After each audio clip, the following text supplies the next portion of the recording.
laawol kisal ko laawol peewal e ɓantal.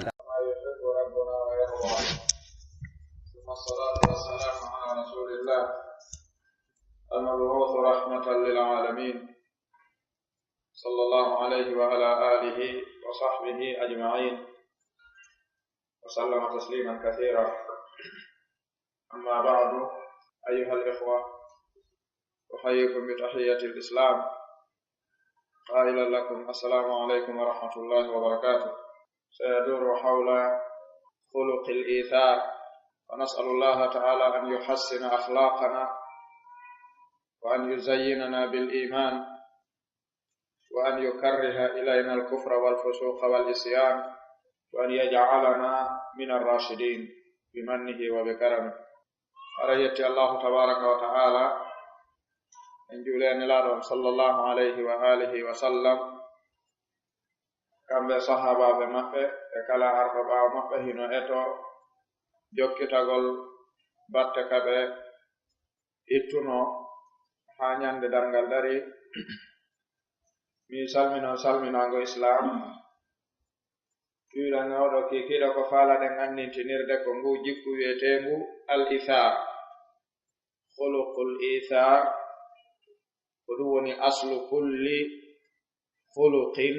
karimin. Jikku ɓurmugol ko ɗum woni bindere, ko ɗum woni iwde kala jikku mantangu wi'angu hino moƴƴi. Aray ko jikku ngu tawata julɗo wawata yonninade maggu, bal o wawata wurude diina ko alda e ngum ɗon jikku. O waɗi jikku hino jeeya e ko ɓuri mawnude wano nelaɗon alayhi salatu wassalam ɓe makiri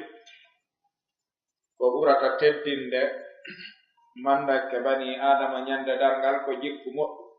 ino jeeya e ko wonata sabu neɗɗo naata yiite ñande dargal ko ɗuuɗi e naatoɓe woni ɗengal ngal e farju o. aray aynugol ɗum ɗo wattano hakkil ɗum ino jeeya e ko ɓuri moƴƴude neɗɗo faalaɗo aljanna. ko waɗi aljanna ko galle ɗe tawata allahu tabaraka wa taala innide darussalam, koɗe galle kisal. o wi'i kadi o soodi fittali julɓe ɓen e jawle maɓɓe ɗen ko soodiri ɗum ko aljanna makko o. ɗum ɗo noon wawata timmude illa bina'an alal ithar, si wona hara hino mahi e dow neɗɗon hino jogii ko wiyete ko ɓurnugol. waɗi jikku ko ɗum woni fi bani adama. karmakojo goto yuɓɓowo wi'i annasu ida dhahabat akhlaquhum dhahabu, yimɓe ɓen si ɓe woni yimɓe ɓe alda e jikku hareɓe kontaka hande kadi e yimɓe. waɗi yimɓe ɓen ko jikku ngu woni fi bani adama. no jeeya noon e ɓurɗi moƴƴude ɗin jikkuji, nguɗo jikku wiyetengu al ithar. allahu tabaraka wa ta'ala manti fi maggu moƴƴa. nelaɗon sallallahu alayhi wa alihi wa sallam manti fi maggu hino jeeyano e jikkuji maɓɓe moolanaɗi ko koyete khuluqul ithar. mo darti waqi almuslimina alyawm o taway hino jeeya e jikku ɓurngu hattede hakkunde maɓɓe khuluqul ithar, woni jikku ɓurnodirgol. jikku ɓurnodirgol. kono noon karamakoɓe tarbiya ɓe wi'i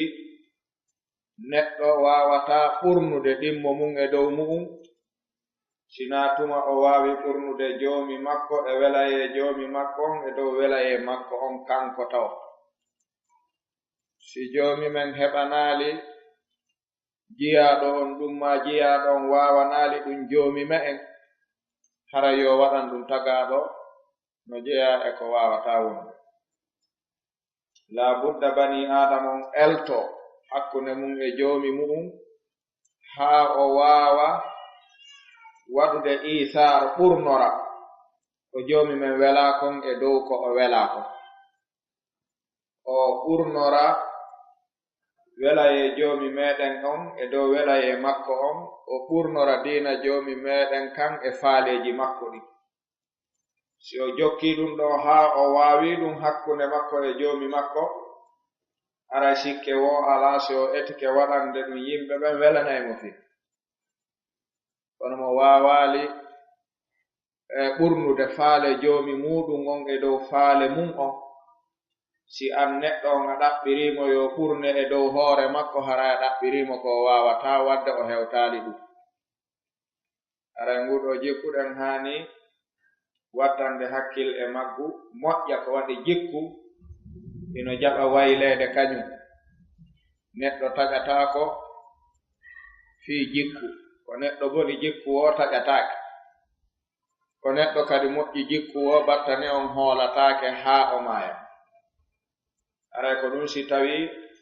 nelaaɗon sallallahu alayhi wa alihi wa sallam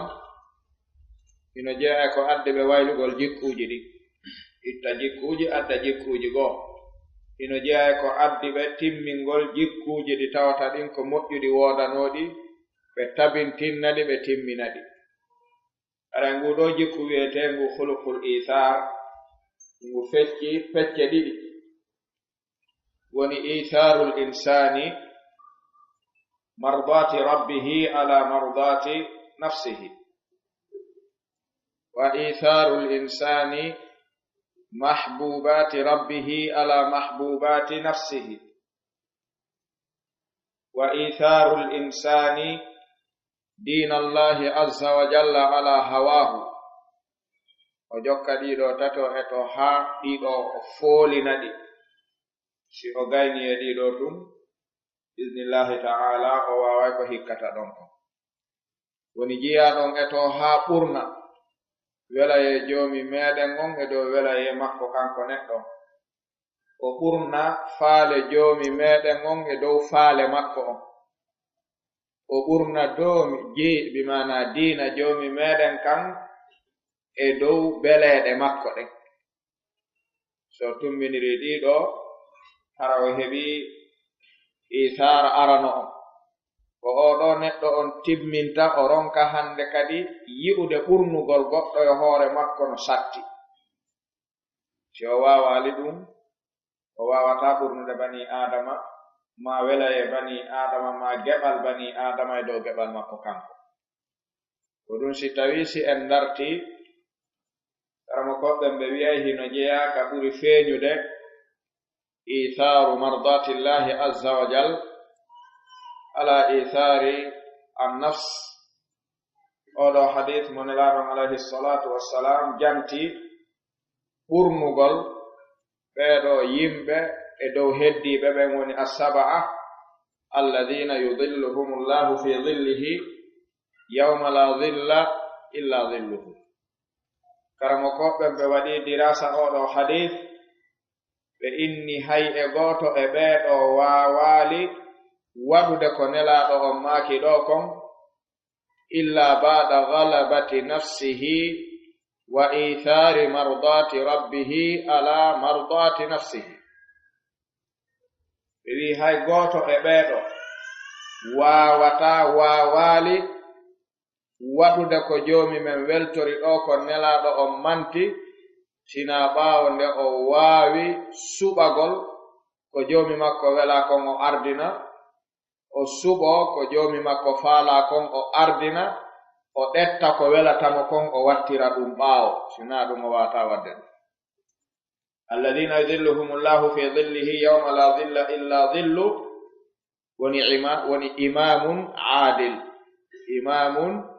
aadilun. ino jeeya e ko tabi'iyatul bashariya andira neɗɗo si daraja makko ɓantike ko ma o holla ɗum ɓe o wontiri dow muɗum ɓe. ko heewi kon ɓernde makko ɓutti woosi o ɓantike dow woɓɓe,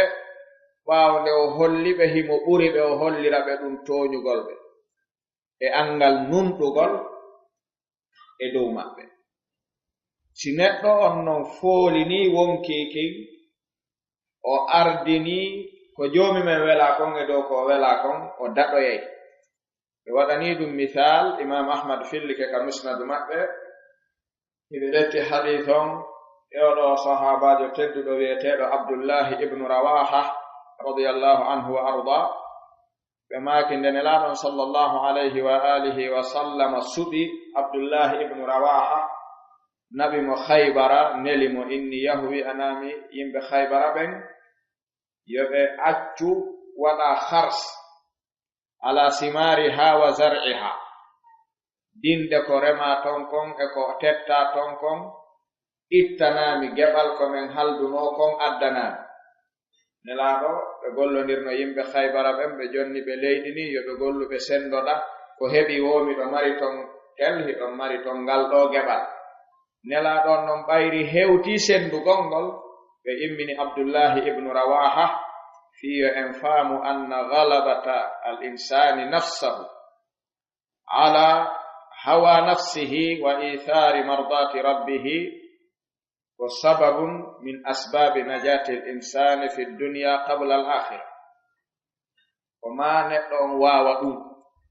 ɓayri Abdullahi ibnu Rawaha ari naati Khaybara yahuduɓe ɓen ɓe yi'imo ɓe noddunomo ɓen ya Abdallah ma alladi jaa bika ko honnum adduma ɓayri ɓe landike mo wi'i ko nelaɗo on nelimmi yo mi ar mi waɗa hars remuru wondu ga ndum mi eɓɓa mi itta ko maɓɓe ko ɓe mari ga kon mi naɓanora ɓe ɓenni men salaki ɗum kono habbito men taw seeɗa ha men diisondir en jonne geɓal mum ko wonata ɗum ɓe yehi ɓe diisondiri e inni oɗo arɗo men hoolaaki si en accimo yo naatu ka ngesa o hotto o eɓɓa nde o tooñata en o ɗetta ɓuri ko nelaako ɓay mo mari doole ma ɗum nde o naatata o suɓa ko ɓuri moƴƴude kon o naɓa o accana en ko nafataa kon joni ɗon andi honnum waɗeten horeɓe yahudu ɓen ɓe wi'i waɗanen mo rishwa mooɓindiren jawdi seeɗa e watten e juuɗe makko ko ɗum yottinanowo joomi meɗen diina mum kanno jeeya e ko haani attade rentade ko iwrata e juuɗe yottinanteɓe ɓen ko sabu kun jaɓuɗa e juuɗe muɗum mo jaɓuɗa goɗɗum e juuɗe mum wo ko heewi kon haray o jogike ma o hollima ko wowla e ko accasi ko a wowlowo ka ɓe tumbiniri mbuɗi heɓi ɓenni Abdullahi o wi naam ɓe tamiɗi haa tamaɓe jonni mo ɓenni jaɓu ɗiɗo o wi ɗiɗo noon ko fii honɗum ɓe wi koko wallitora tum jonta wayade waɗa golle ɗen ra'ayna joni andi nde ɓe mooɓi ɗiɗo ɓe jonni mo so jaɓiɗi o naatiɗi jaɓata o waɗa ko ɗeɓɓuno kon fo ka wonkiki jaɓe o wi ɗum ɗo ko fii honɗum ɓe inni laka ya Abdallah o wi la hajata li ila hada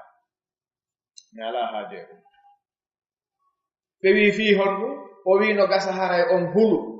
wata mi ar mi eɓɓa mi tooña on ma mi doola on mi ɗetta jawdi mon ndin mi naɓa mi tawno ya nelaɗo ko ɗum hulu ɗon ɓe wi ka gonga ko ɗum min huli na yiɗangol ma ndi min jonnirma Abdullahi ibnu Rawaha o wi qala qawlan yuktabu bima'i dhahab o wi wallahi alladi la ilaha ghayru qad ji'tukum min indi ahabbil khalqi ilayya o wi wa antum abghadu ilayya min alqirdati wal khanazir o wi walakin la yahmiluni hubbi iyyahu wala bughdi iyyakum ala a'dila fikum o wi wallahi mi woniri joomi me'en kami iwri ton mi ari ɗo nelɗo lam on ko joomi men tagi kon fof ko himo ɓuranimmi ala ɓuranɗo lan nelaɗo ko kamɓe nelimmi mi ar mi waɗa ɗe golle wallahi nini ka jooɗiɗon ɗo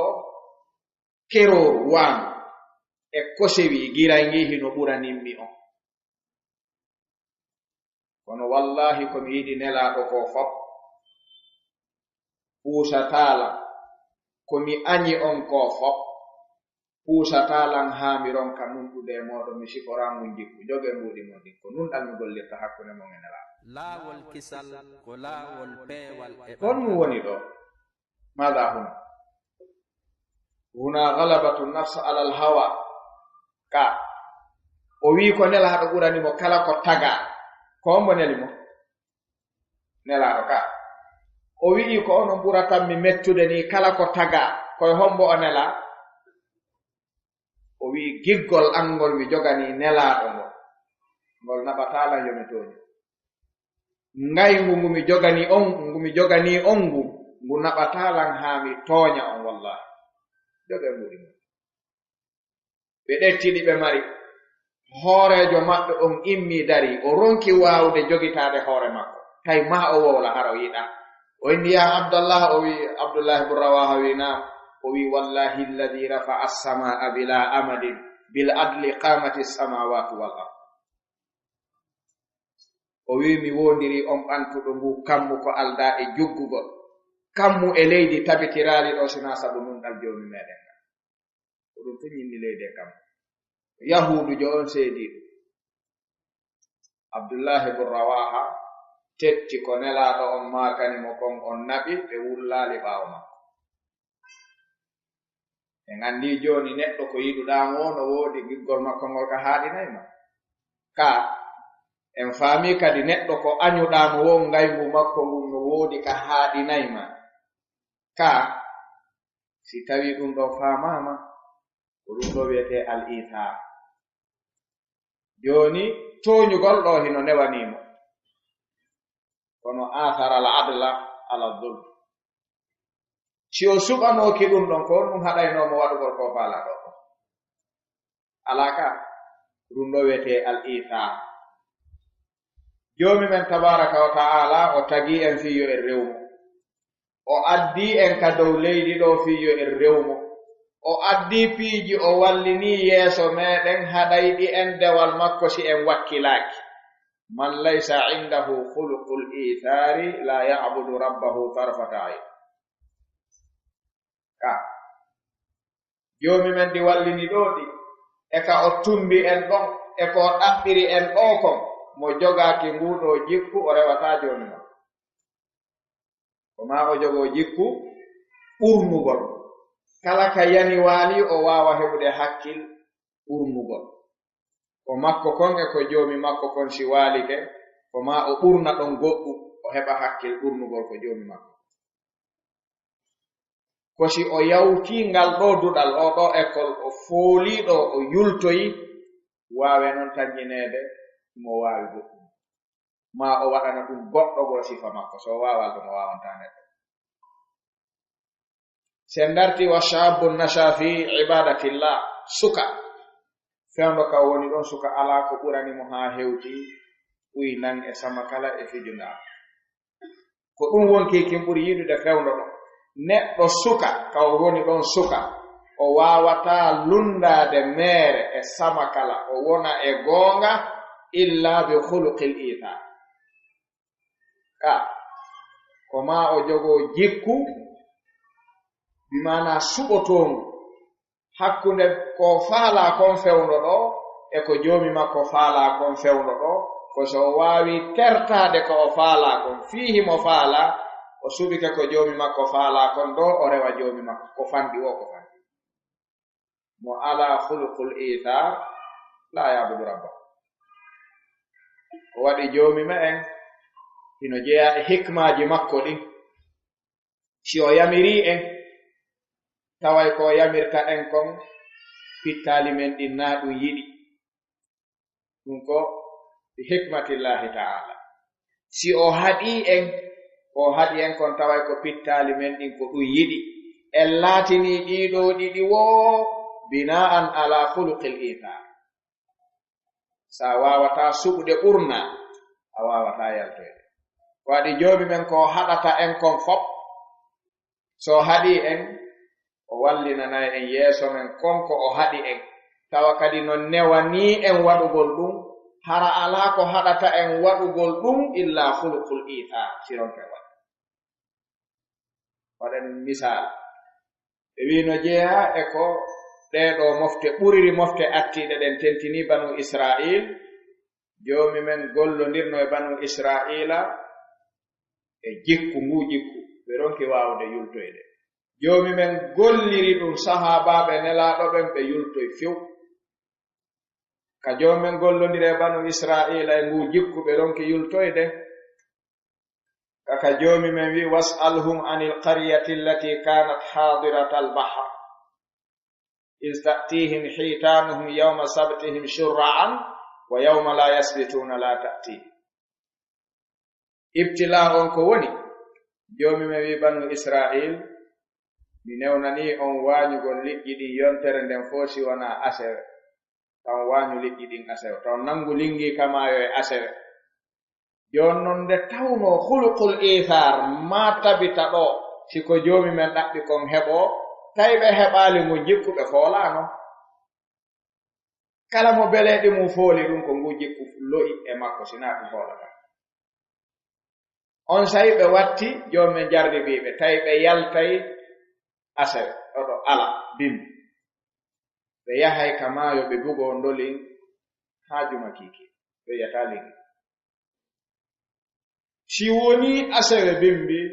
si ɓe ari nangugol liƴƴi ɗi ma ɓe ari kadi nangeteeɗo ɓe yahi ɗi pallito haa dow goɗɗi ma ɗi ara bantoɓe kippito kadi ka nder ndiyam wona takko makko ɗon kadi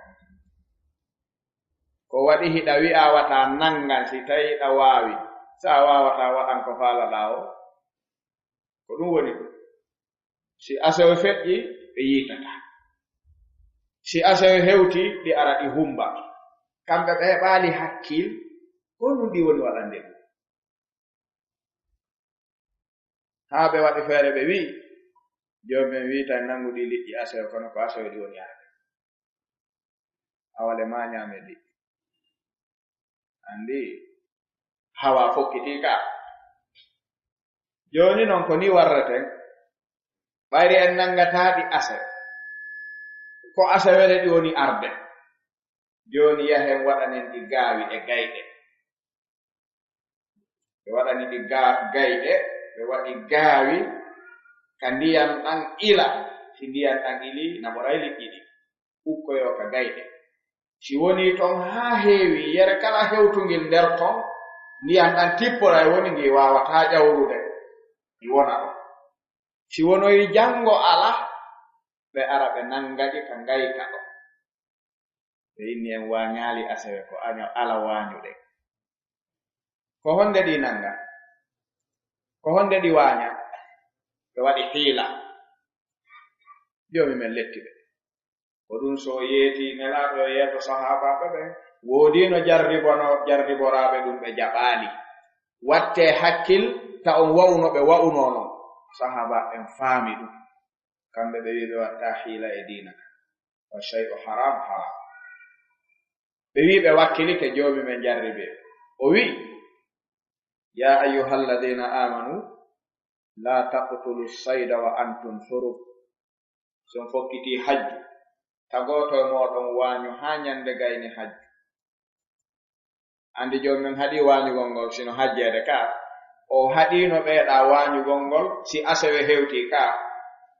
joomi men wi gondimɓe ɓe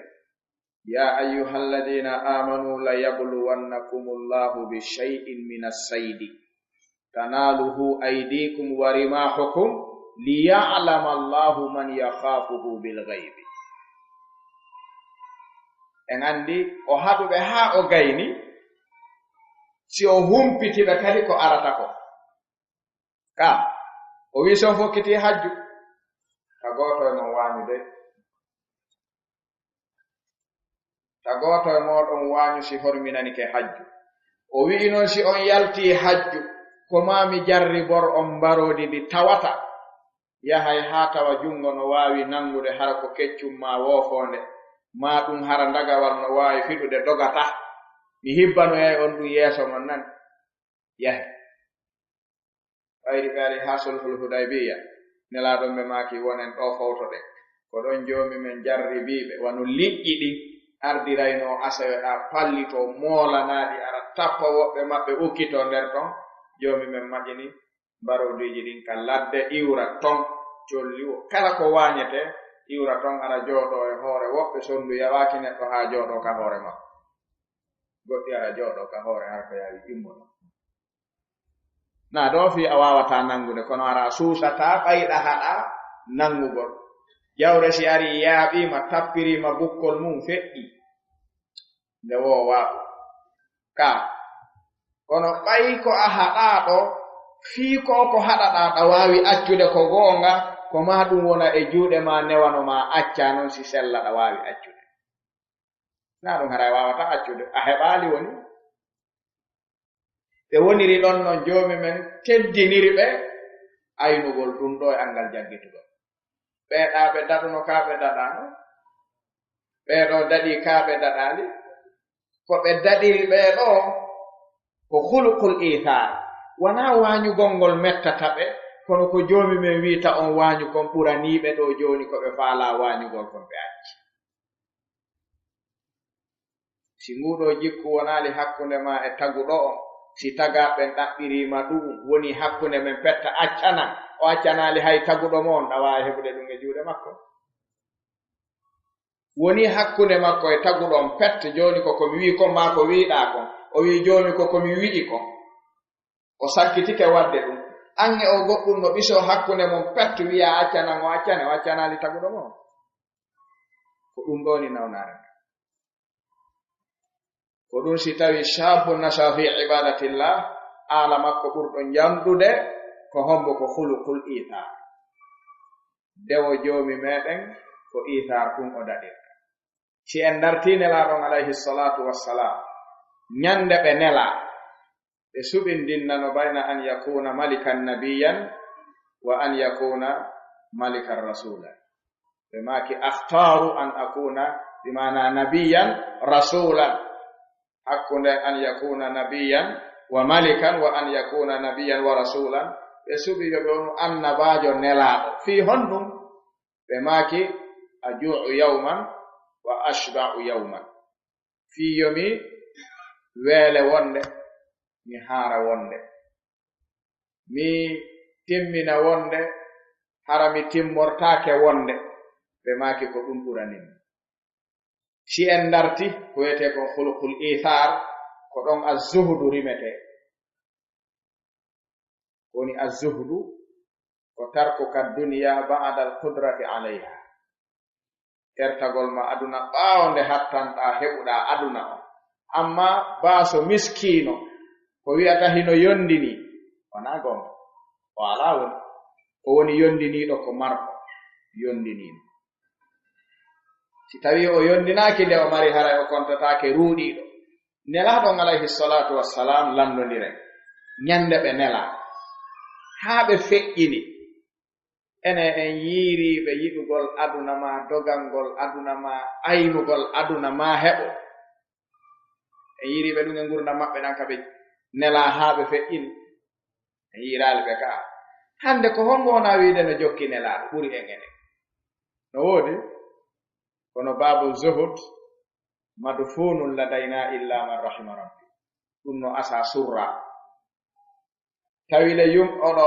imam hasanul basri ɓe maaki cuuɗi nelaaɗo ɗi ɓe darnanno hoore maɓɓe ɗi madina ka sonnaaɓe maɓɓe ɓen wona hari paykum si naati ɓanti junngo mema e kilafon mema kippuɗi ndi waawataa ɓantaade toon feewa siɗa jooɗi nder ton a foccike koɗɗen no waawi wonde ka yaasi ma ka dambugal ko ɗum ɗo ɓe suɓinooɓe darnani hoore maɓɓe ka ɓe hoɗa laawol kisal ko laawol peewal e ɓantal si en dartii jooni noon wonɓe wiide ɓen no jokki nelaaɗo atto mbuuɗi heɓaade hari hiɓe yondini kono nde mbuuɗi heɓii e yiiɓe yondinaake kaaɗe yondini en ayna zuhduna wa wara'una fi ddin honto ruuɗaare meɗen ne imamu me'en mo wi'eten ko imamu ahli sunna wal jamaa allafa kitaban bi unwan az-zuhud ka nde wooda ruuɗagol itta haqqille mum e aduna watta hakkil laaka imamu abdullahi ibnul mubarak iɓe winde deftere ɓeni nde az-zuhdu wal wara yande yahande telen iri temeɗɗe jeɗɗima jeeɗe en andi ko damal janal ni kono joni mo ndaari alhaali men on enen hande koko dambiti e sunna ndaari alhaali meɗen feeno fuɗɗotoɗen janngugol sunna taway nden ñanden en yondinanoki hari en ala na en yondiniɓe hari en ala woni nde heɓuɗen en yii no wawɗen hande hombo ɓuri en yidde aduna cuuɗi men e cuuɗi yimɓe ɓe jannga diina ɓen no serti ɗe waɗɗote ɗen ɓen ɓe suusi waɗɗaade ɗen woɓɓe maɓɓe ha esse hari ɗen yondini hari en heɓaali yon noon ɗo ngal ɗo damal hulkul ithar nelaaɗon ko janni en ko suɓagol ma yondinaare nden fewndo heɓuɗaa ɓe ne'iri ɗum sahaabaaɓe maɓɓe ɓen haa ɓe yultoyi e ɗum hande no jeeya ko ɓuri e lorrude angal yondinaare tawgol kala ko yalti e aduna no aduna yaarata yeeso a ndaaray tawa junngo men no yeeso no ɓaawo iɗen duña ɗum ɓe aduna yaaru yeeso nafataa en hay hunde sahaabaaɓen ko doganno koye diina yaaru yeeso ko wii ɗelle kadi ko ɓen wonɗen ñentinde si en waawaali noon suɓaade ɓurnen hakkunde aduna on e laakara on hara ɗen suɓaade kono en alaa waawude ɓurnude haray ka joomen wiwnooɗaa bal tu'thiruuna alhayata adduniya ɗum haray ko homɓe fewti naa enen hannde ko hombo e men suusi wiide ana uthirul akhirata ala duniya hombo suusi ko ɓanta junngo en no min hannde ko laakara ɓuranin mi aduna mo yii ko fokkintinɗaa kon tawa e aduna no ɓuran ma fuu ko eɓɓuɗaa kon a anndaa si a gayntoɗo si maaya kono yiwɗo ko fokkintinɗaa kon wono anndi aduna no ɓuran ma haala ko waɗi lisanu no mari maqalan no woodi alhaal wal maqal ɗengal no wowla gollal no wowla mo yii ko fokkintinɗaa kon no fempiɗaa no fempudeɗaa no diɗiɗaa no mahiɗaa no soodiɗaa no mariɗaa no waɗiɗaa ko woni wo hiɗa naade junngo e mu'um an hiɗa yiɗi ɗum ɗo fo accude ɗum ɗo janngo ma ya niiɗa yeli ɗum si tawii en faami wondema ngal ɗo ko damal ɓurngal himmude ko wiyetee hulqul ithar ko jikku ngu hanɗen wattande haqqille mum artiten e mum seeɗa seeɗa waɗi joomi men tabaraka wa ta'ala e rewiimo wo sen jogi ke itharu ta'a ala al-ma'si en jokki sunna wo sen jogi ke itharu sunna ala al-bid'a sen jogaaki ngu jikku ɗen wawi sottinde goɗɗo en waɗa sottinde hay fof nguɗo jikku non yawtuɓe moƴƴuɓe ɓen kaka joomi men ɓe waynodiri e nguɗo tawi ala ɗum joomi men suɓoto ɓe suɓogo wono Sa'ad bun Ubada e Sa'ad ibn Mu'adhin ñande nelaɗon alayhi salatu wassalam wi'uno awon yi hande Khandak foppo ari mooɓi ke huuɓi on faɗi on e sawru wooturu tippite okkon ɓe dinɗe ma ɗum feccere dinɗe mo Madina ɗen ɓe acca on ɓe yaha Sa'ad bun Mu'adhin wi'uno nelaɗo menen e ɓe meɗen andidiri atto hande haa hande men meeɗaali okkude goɗɗo goɗɗum fiyo accan men on say hari ko men heeferaaɓe ko fewndo ka tawata ɗo men jaɓi islam si men maayi tun ko aljanna men yahata ko fewndo ɗo men okkorta goɗɗo goɗɗum taw waru men si tawi wonaa yamirore joomi men wii ɗum nelaaɗo ko menen hulanɗo hara meɗen ɓaawo mooɗon men yaha min okkataaɓe hay tamarore wotere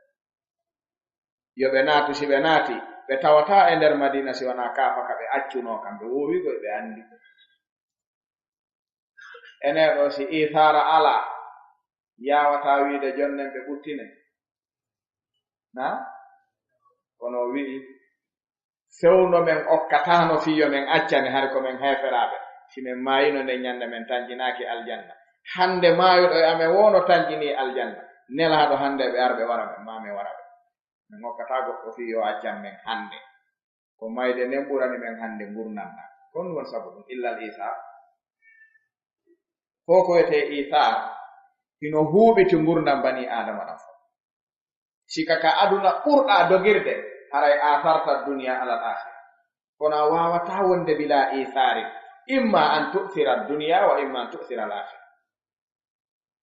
si neɗɗo dogani aduna tu tawi o dawa nyande won nyande hay si mo nawni o yahay o présente o ka place arɗo o tawa ko nawnuɗo jooɗi ɗo o wiya ko ɓayri ɗo aro o ala joɗɗinimi ɗo hande mi sella kono o yahata o jooɗo ka darsuimo noon kaada yanawɗo e darsuji ɗon ngantu no weli ɗettude usaabe hanno mi yahare hoore no musammi ka place o yahay hara pali no nangi o ka hande mi wawali mi tawno hande sinami forsunum mi aratano ɗo hande ka darsu nden nyande hanno mi yahare hoore nden no musammi ayna atharta baynahum ko aduna on kaa ko laakara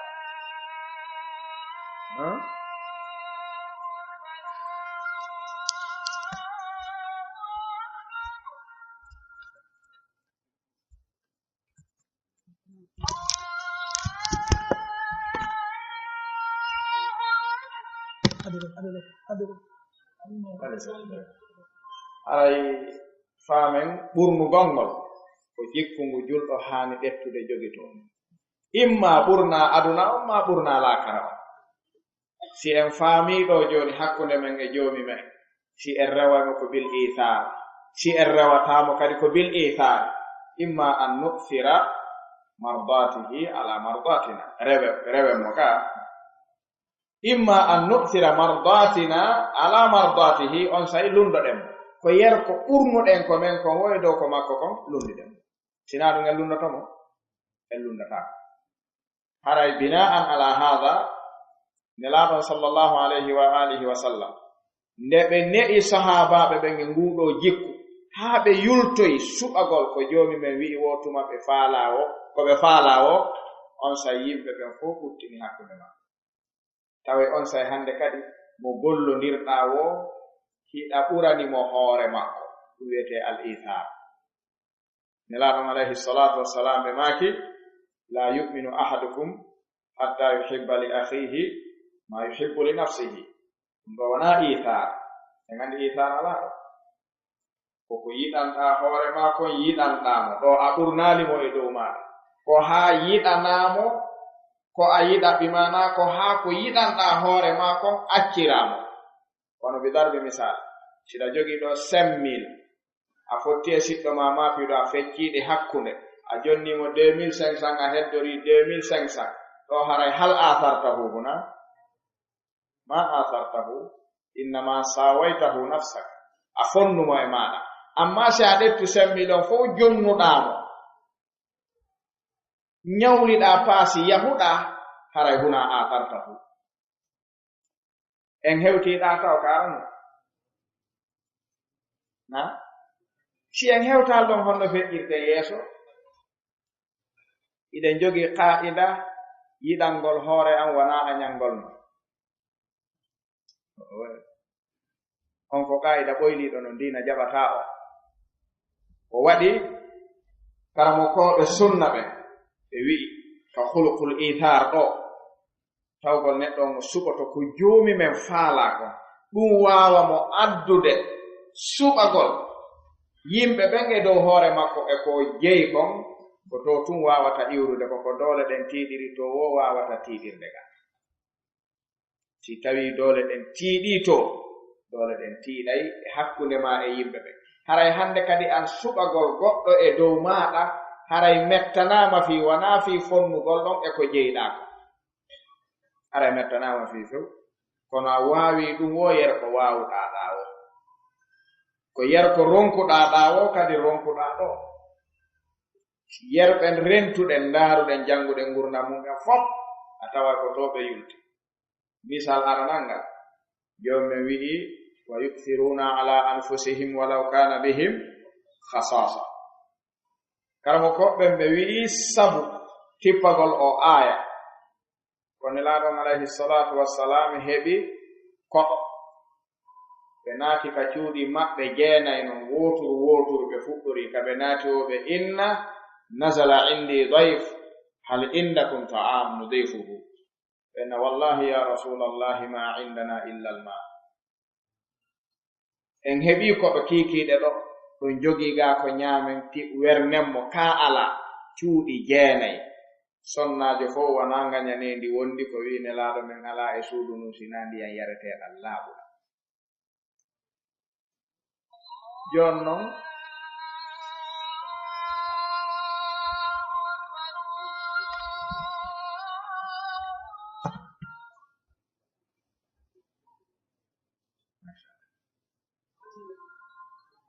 haray si tawi en faami ɓe inna men ala illal ma men ala si wona ndiyan yareteeɗa ɓe nganndi ndiyan tum wernata ko ɗo kaa nelaaɗon ɓay heɓaali e cuuɗi ɗin jeenayi noon fof ɓe arti ɓe inni sahaba ɓen ko hommo e mon waawatalan wernande ko ɗo an on mi heɓii ko ɗo mi alaa ko o ñaama gooto fof ndaara hoore mum miijitoo ka mum wi'a miɗo yiɗi ko nelaaɗo on faala waɗaneede ɗo kon kono mi accaali ton min kadi ko mi naɓira ton goɗɗo alaa ko ñaamen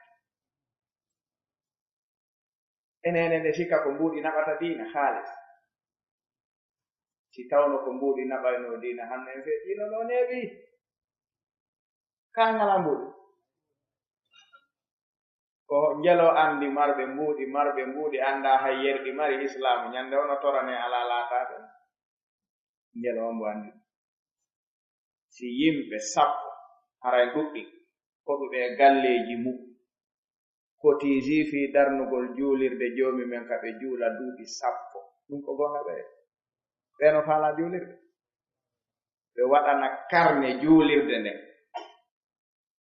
adde 5 000 10 000 1000 francs 2 000 5 000 50 000 nii ɓe jokka juulirde ka ɓe juula ɓe totta diina joomi meeɗen kan duuɓi 10 gooto fof no e galle mum cour fermé karole étage fof no timmi oto wi mum njani ɗum ɗo ko gonga ni weeno faala juulirde si gooto waɗoy ɗon 100 000 ɓenna ko ɓe darni juulirde nden o darna ay fus o darna simo faalano darnude juulirde o faala juulirde mi waɗa ni entere miɗo mari goɗɗo min mi darna ni en yaali makka sa yehi ayya yimɓe no pooɗondira torondira wi'a lillah hande hokka mi taƴina horugo ɓe mi torike lillah on akhi ilan lawas usiruka marra ukhra ana on aw har ko ɗum ɓe pooɗondirta hokka mi waɗa ɓe waawi ɗum e yi ko isaron manki ɓe ndaarindiri ɗon haa gooto heɓaaki ɗettowo koɗo nelaaɗo on naɓa laa bukhlan alaa ko ñaame ene diina haɗuno yehi ko honne diina dari sina e zamanu men enen ɓe yiɓe no jogii mbuɗi diina tardaali haa heewti en si tarday koye juuɗe men tardataa dey si tarde e juuɗe men kadi joomi men feƴƴinayi ɗum kono naa mbuuɗi naɓata diina ko al imanu wal yaqin ɗiɗo ɗiɗi naɓata diina o yiyal nelaaɗo alaa ko ñaame lebbi 3 wureere sagginaaka e nder suudu rotta goɗɗo ñaami e nder ndun suudu ko mbuuɗi naɓata ɗum laawol kisal ko laawol gooto e sahabaɓe wi nelaaɗo min mi naɓanayi on mo mi hirtinamo haa bimbi men arta ɓe ni naɓanamo o ɗettimo kankani mo anndi alaa to kono ɓayri ɓe ari haa ɓe heewti o joɗɗini ko ɗon o werni mo attitii ka suudu o wi koɗo tippike ka nelaaɗo alaa ko ñaama aray nelaaɗo ɓe maako mi addumo gaa wallindiren o heɓa ko ñaama no gaa o yawa faalanaama e wirtere debbo wi ko wirtere faalanoɗaa accuno gaa ko ñaame wo an jooni noon tawa alaa ko waɗa sinaa ɗettugol koɗo nelaaɗo on addaamo o walda ɗo kame en ko ñaame alaa ɗo si wonaa naanen tummi yehiimi ɗaɓɓoyiɗaa ko paykoy koye defanee ɗum ɗon no ɗo kono a caano ɗo goɗɗum o wi jooni defanii en ko ɗaɓɓanoyɗaa paykoy koy ko surroɗen jonnen ko ɗon o ñaama ɓutta wiyetee al isa debbo on jaɓi ɗum wi attuyuru ala ashkaliha taqa colli ɗin ko nanduɗi ɗin cootodata wiirida si tawno o debbo ko woɓɓe goonu o koɗo sendayno ɓe faamina no moƴƴi ay hay hala ko ñaama no rondo yimɓe adda faamina no moƴƴi o ñaama e jooni e yiya e jooni ɓe sonka ɗon haa ko ɗon yalta ɓiso noona ka waɗata si gonɗinal alaa wowlete ka woltaade o wowlay kono o jaɓi o defi haa ɓenndi o rotti haa moƴƴi gorko wii si en ɓattike ñaamugol lelan en pay koy koye haa koye ɗaano si en ɓattike ɓayɗaren ti ɗuuɗaa yonataa en fuu ɗojjaa e lampu on o ɗaano wi'a noon aw haray ko huɓɓinire alaa kono ɓayre yii ko ñaameten kon wakkiloɗen tun jooni si a ñaamii a annda min mi ñaamata ukken juɗɗen ɓannanen mo ta o weele ko koɗo nelaa jooni yii ɓiɓɓe ɓe ñaamaali kaa ɓe lelaama ɓe waalodii e heege haada ma yusamma bil isa oɗo neɗɗo o anndaaka o iwri o anndaa o kono atharahu ala nafsihi wa ahli baytihi ka ɓe ɓatti ɓe wattini hiɓe ƴakkita ko ɓe maɗɗaaki hiɓe jillindira ñaametee on nder ton duñanamo ƴakka wasino ñaameede ɓe ɓannanimo haa ko on haari no niɓɓiti kadi ɓayri weeti o ɗetti koɗo nelaaɗon o artiri o hewtoo tawi nelaaɗo tun nelaaɗon ɓe maaki allahu akbar joomi men yeeti kelan haawike golle maaɗen an e ɓeyngu maa ka niwre jemma no hawniinani allahu akbar en mbaa waawi ko mawni an e ɓeyngu maa hanke ɓiɓɓe ɓen fof on hirtaaki jonnuɗon koɗo on ñaami waali ɗon o walluɗon ajiba allahu min sani'i kuma joomi men haawike golle maaɗen an e ɓeyngu maa o weltanike on o waɗanii on aljanna geɓal mo jooni yi tamande hiraande o heɓii aljanna kaa pootimaaro no heɓa aljanna pootimaaro heɓii kaa heɓal no heɓa naa pootimaaro heɓata aljanna koko iwri ka ɓernde kon heɓata aljanna si tawno pootimaaro no heɓayno aljanna en yaltayno ɗo sooden janngo saako okken habboyɗe naatoy no heɓa koko iwri gaa kon heɓata nelaaɗon ɓe maaki joomi men weltanike on waɗanii on aljanna werde mon ñannde darngal ɗum ɗo wiyetee hulukul ene oosi gaynaano hakkunde mum e joomi mu'um o waawanayno ɗum o neɗɗo mo anndaa ka iwri en anndi a ko honto nawnaar nen jooni woni si en waawaali hakkunde me'en en anndi haray ko honto ronkuɗen ko si en gaynii to waawen ɗo ɓe inni imam abil hasan al antaki ɓe maaki ɓe heɓii ko hawni ɓe ngurdam maɓɓe imam abil hasan al antaki ɓe maaki ɓe meeɗii yaltude setew hiɓe yaha ɓe fotti e yimɓe torotooɓe hawtideede setew yaha yimɓe sertuɓe ka iwri gooto anndaa hay e gooto kono fof ko julɓe ɓe tumbondiri haa ɓe woni 3 e ko fawi gooto fof no jogii njooɓa mum raghif gatoore yooɓii ko yaara ɓe ari haa ɓe heewti ɓay niɓɓii ɓe fowtii tawi ko imam abil hasan woni hoore maɓɓe al anfaki ɓayri heewtaama ɓe wii kala e mon jogiiɗo zad njooɓa yo addu ɓe weƴƴiti sufra o ɓe wii mo ɓe wallin ɗo zadu ko jogii kon ko ñaamen waalo ɗe tawi woɓɓe no jogii woɓɓe jogaaki jaka yer jogiiɓe ɓen hibbi yerɓe jogaaki ɓen tawi ala jooɗa tawi niɓɓiti imam abil hasan ɓe maaki wi'e bismillahi allahu yubarik lakum fi ta'ami wi'e bismillahi joomi men barkinana on ta'amu wahid yakfi 2 wa ta'amu 2 yakfi 3 wa 4 ka ɓe wi bismillahi ɓe jooɗii kono on anndi ɓeeɗo ɓe hawtaaka ɓe iwri kono diina maɓɓe kan ko nokkun gootum ɓe ɗettika needi ndin ko nokkun gootum iwri kono nganndi ko nokko ɗo ɓe yiidi ɓe jooɗii ɓe wudde suframu ɓe jooɗii fii ñaamugol gooto fof wattini hino naɓa junngo duɗɗa ɗimmo muɗum ƴakka ɗe taaligatoore gooto fof ko huliwata ɗettu ɓayri yonataa ko waalii kon kañum haara heddiiɗo wona toon haaraali hara ko kañum haɗi ɗum haara jooni noon no seppaa bimbi haa kiikiiɓe ñaama ɓe jooɗii ɓayɓe gayni imam abil hasan ɓe mooɓi sufra on ɓe wallini ɗa waala ɓayɗi finama bimmi ɓe ɗetti sufra on honkugol ñobba nattore ɓe tawimo heewi to gatorde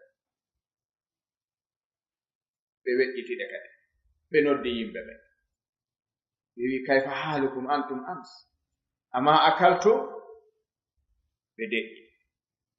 wo ko honto ɗe gatoje iwri ɓe wi ko ɗe wannoɗen fii ko ñaame ɓe wi haɗi ñaamo wo onon on ñaamuno wo min mi ñaamano de wo hanno ñaamo wo ko fiiwata on ronku haaru wo menen kadi ko fiita on ronku ñaamude haɗi men ñaam taw ronku haarude gooto fof inna min mi faamu si mi ɗettiiɗo wootere mi ƴakki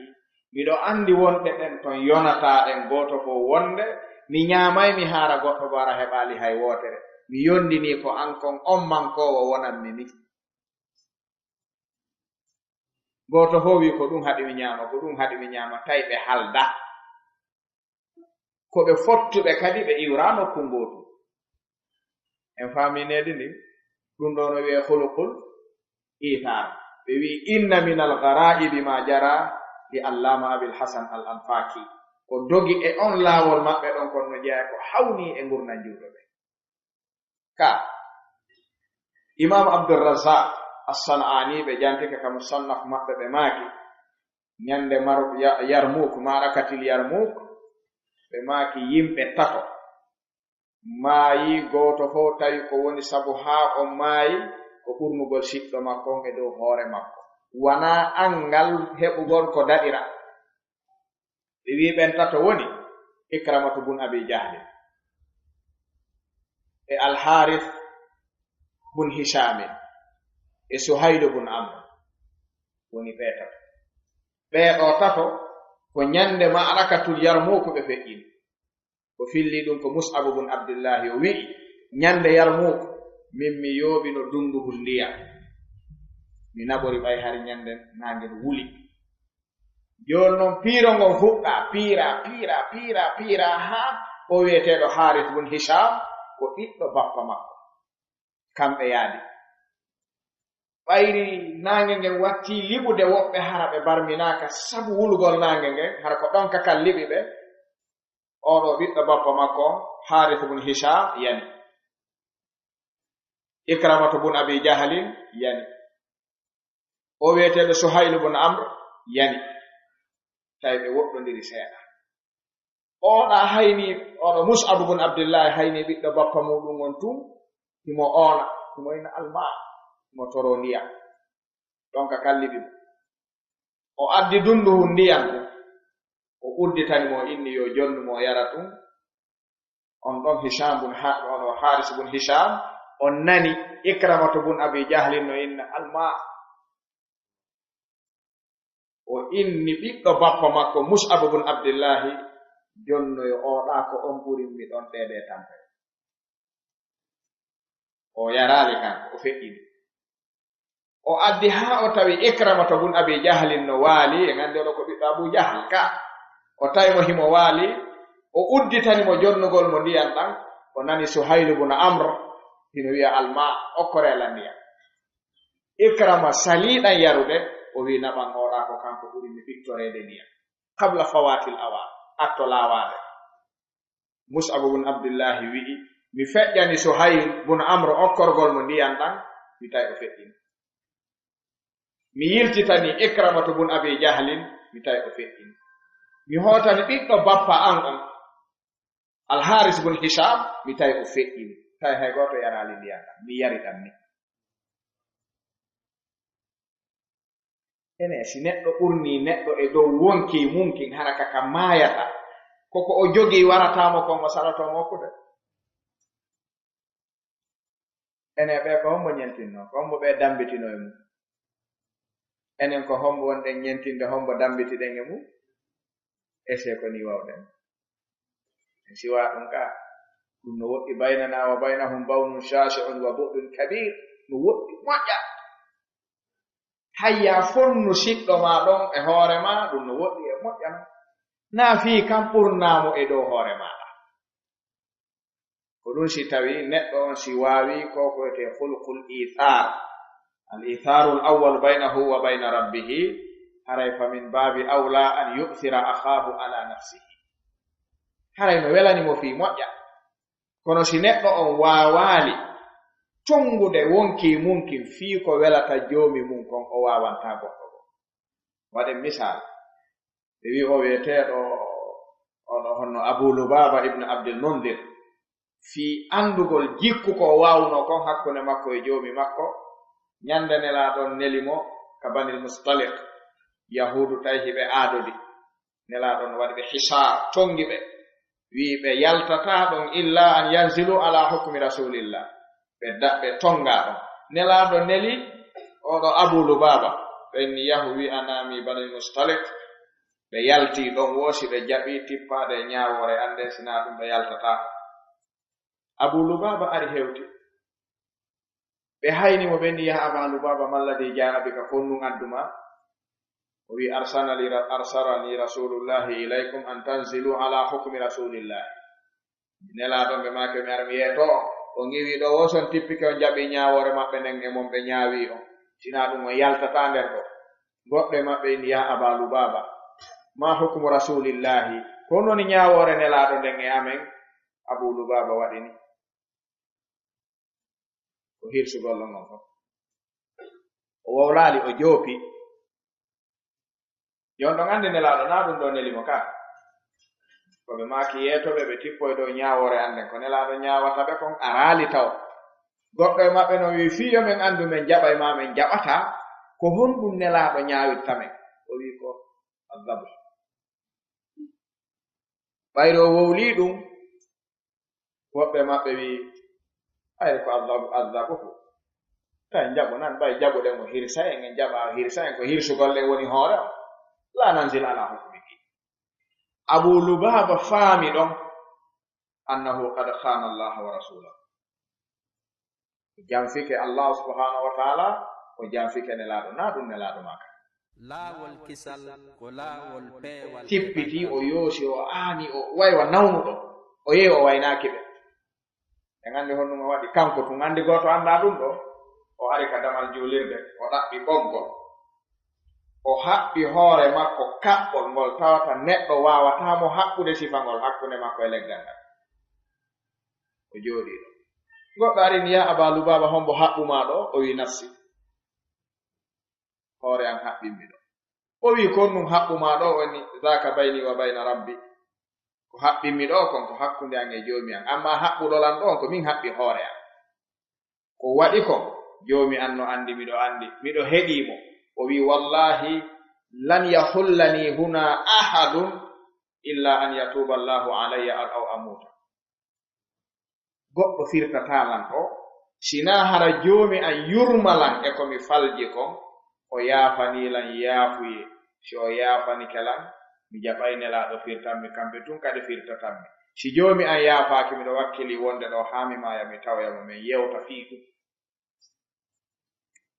kono tagoto men min firtugolla on anndi ɗo haada baynahu wa bayna rabbihi kombo anndi ɗum sina kamɓe ɗiɗo kono o ninsi timmuɗe ka o ari o haɓɓi hoore makko o jooɗi ɗo ɓe wi Abu Lubaba wonno ɗon balɗe 9 o ñaamaali o yaraali gooto firtaade jooni fii yo jarrabuye on timmu ko ma satta o woni ɗon haa o watti faɗɗeede heegee ɗon ka wona haa juuta o ɗiwtoya arɗo woli on taa firtan ɓayna an haɓɓinni neɓoyaali tun joomi men tippinoye aaya e makko wi ya ayyuhalladina amanu la takhunu llaha warrasula wa takhunu amanatikum wa antum ta'lamun joomi wi kono yo gondimɓe taw on janfo joomi moɗon taw on janfo nelaaɗo janfo ɗon ko hoola ɗon ko hara ɗon anndi ɗon janfaade taw waɗu ɗum ko joomi men jaɓiranimo ɗo gontububu yi'e on ko li nisbatihi ila ahli l-iman allahu nasabahu huwa wahdahu ila ahli l-iman ya ayyuhalladina amanu la taf'alu si joomi men jaɓananomo gondinanɗo dambatanomo e ɗo yiɗi ɓe on sayi jama on anndi nelaaɗon ɓe wi allahu anzala tawbatahu allahu qad gafara allahu lahu. Goɗɗo e maɓɓe maƴƴari wi nasala tawbatuka ya aba lubaba, accu joni mi firto. Wi la, si tawi tippike ko goonga koye nelaɗo tippoto, si tippike maɓɓe ko kamɓe mi yiɗi yo seeno firtanmi ɗo, si ɓe accilan ɗo miɗo wawi mayde ɗo no ɓuraninmi. Si ɓe firtallan haray accelan ɗo, ɓe yehi ɓe yeeti ɗum nelaɗum immi ka suudu ari tawi mo firti. ɓay ɓe firtimo yani o wawali immade ɗon, o ñamminano ɗon, o yari dumunde so o wawi sottude. ene si oɗo wawi hakkunde mum e joomi mum haɗugol hoore mum ñaamugol e yarugol, sabu joomi mum yo welto balɗe 9 ñiiri yanay hakkunde ma e o soƴƴaari, o ɗalamandi mo andi o ñaamay kikiiɗe na o watta ɗum. Ko si a yultiɗa ana yultaɗo, si a yultaliɗa famin babi awla huna. Awa se yi en wawali mum jikku o yeƴƴitoɗen ɓaawo seeɗa en ndaaray tawen hay ɗon en waawa. Dewal joomi men ngal yo waalo, faale men on waalo, ardinen dewal joomi meɗen ngal en waawi ɗum. No manki buyi, no manki. Ko ɗum si tawi ka raɓɓindingol nguɗo jikku, kala faalaaɗo ko wiyete kon as-salah wal falah fi dunya wal akhirah, o etoto o faggo ngu no fagge, ngu fagge ngu ɗaɓɓe. Si ko joomi men faala kon waalike, ko faalaɗa kon waalike, suɓoɗa ko ma suɓoɗa. Jooni noon heɓa hakkil waawgol suɓagol ngol heddi. En fof en suɓotogo e woni mo yiiɗa ɗo wono suɓaade. ɓay hiɗa fokkita ɗo yaagol golle, oto hara ala falla falleteɗe fof fiya hewtoy ko toon filloytoɗa oto ala no hande, kono ara hewti ka place ka na hiɗa fokkita ɗo golle, oto tawa 2 3 rewi no heewi tu wiya hande oto ala, hara kaka muhadara yata yiltoɗa, jonno ya nganto ari oto ala hanki darso on hanki mi yaltuno mi heɓano oto ka place ko oto jelo feƴƴirma heɓali ha déplace tengal hewtoya wiya hande ko déplace on mi ardiri ɗo ka muhadara hari oto ala, a déplace no a heɓali déplace te ɗon no mi déplace ano ɗo, on to ɓuranma. Andi kala mo yiwɗa ko suɓoto, ko hakkil suɓagol ngol woni ko yimɓe ɓe ɓurdi. Kono goto fof ko suɓoto. On yii ko joomen teppini wa ma kana li mu'minin wala mu'minatin idha qada Allahu wa rasuluhu amran an yakuna lahumul khiyaratu min amrihim. Fi honno joomen wi'i ɗum ko Allah subhanahu wa ta'ala nde jarribino neɗɗo goto e zamanu nelaaɗo ko ko wiyete biddama angal ngari tawti ɗon kadi baasal. Neɗɗo si tawi ngari ala, baasal ala, haray so faalama ɓe ko heewi kon ko gonɗinal tun hikkata ɗon si ɗum heɓo kano ele heɓudaare gonɗinal ala en sonnajo oɗo jawdi ala ɗarenti kadi no wayi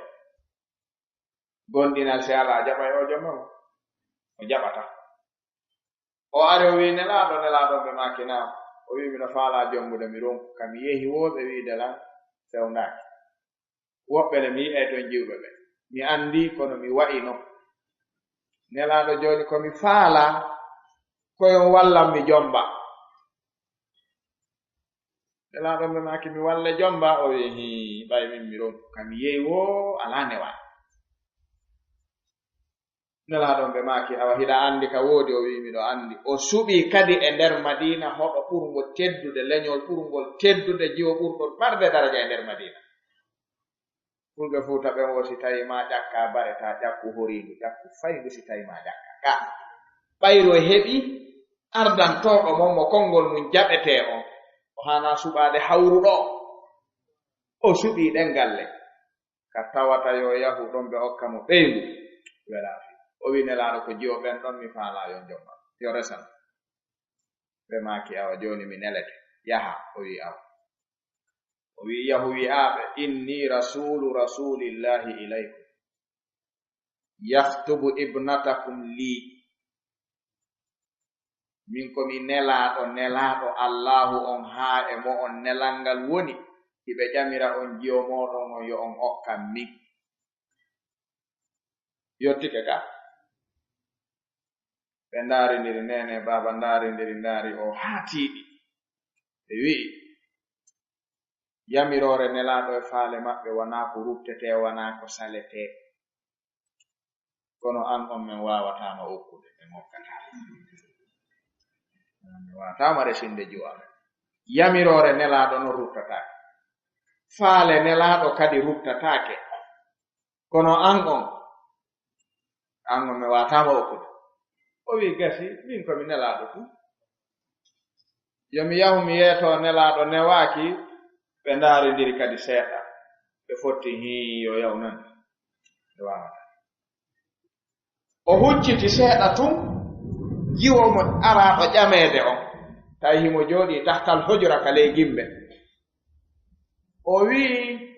taa yahu habbo o wii suka on habbo o habbi o wii yaa umma wa yaa abataa ayna tadhabaani min qawli llahi ta'ala wama kana limu'minin wala mu'minatin idha qada Allahu wa rasuluhu amran an yakuna lahumul khiyaratu min amrihi wa man ya'si Allaha wa rasulahu faqad dalla dalalan mubina si en darti oɗo aya jiwo on kañum faami ɗum ɓuri mawɓe ɓen ka wana suka on o faala kono ko tikkere nelaaɗo nde woni o suusaani o jooni yo o suka jombumo moodi ɗum ɗo welaamo kono ko nelaaɗo ɗaɓɓi kon yo ronku heɓaade no woodi ɗum ɗon kadi hawranaamo jooni o wii yo suɓii e yi o suɓike ka o wii baaba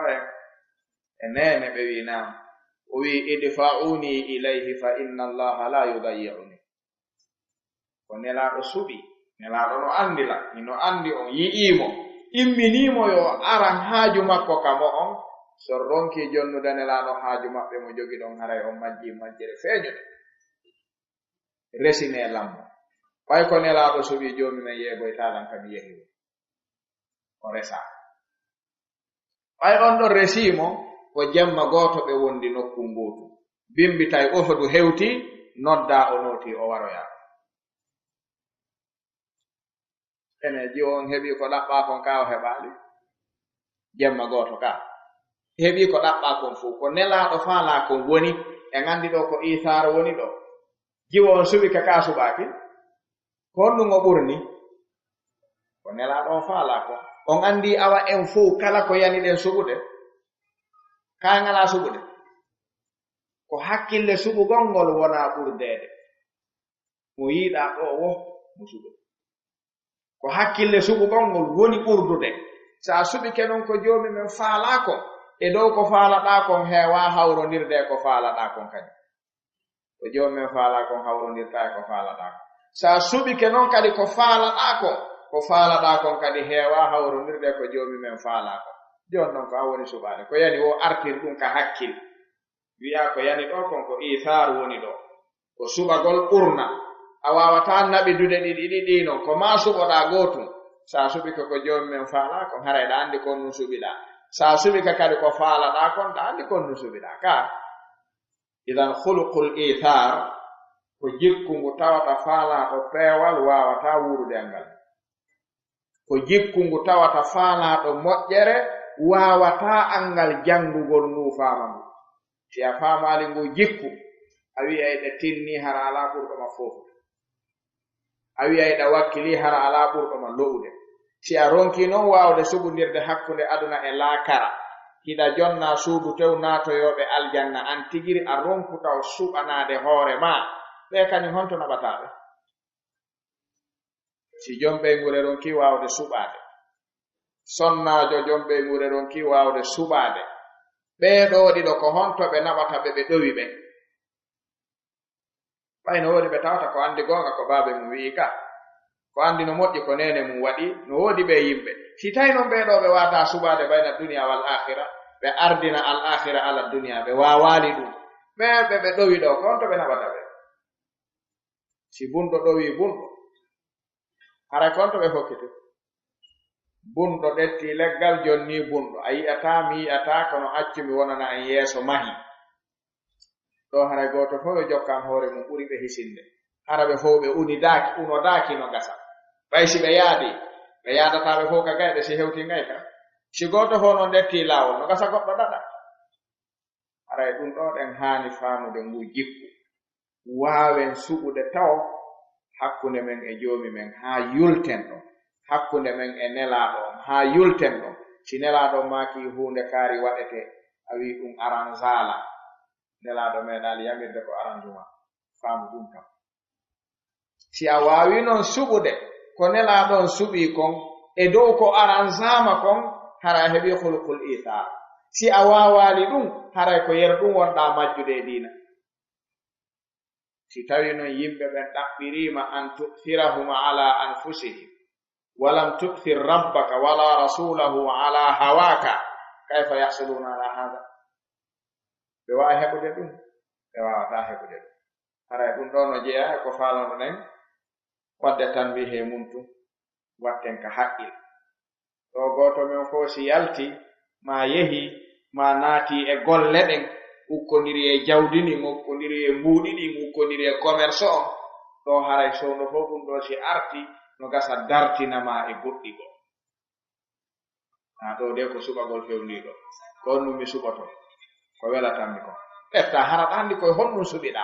ɗo ko honɗum mi ɗettata koko joomi men kon ɗetta haraɗa anndi si ɗum ɗo ɗowima tun a heewata mortade mi annda so tawi faami ke jooni ko faalaɗen alay si tawi faami ke ɗen waydaraade ɗon inchallah hada wallahu taala laawol kisal ko laawol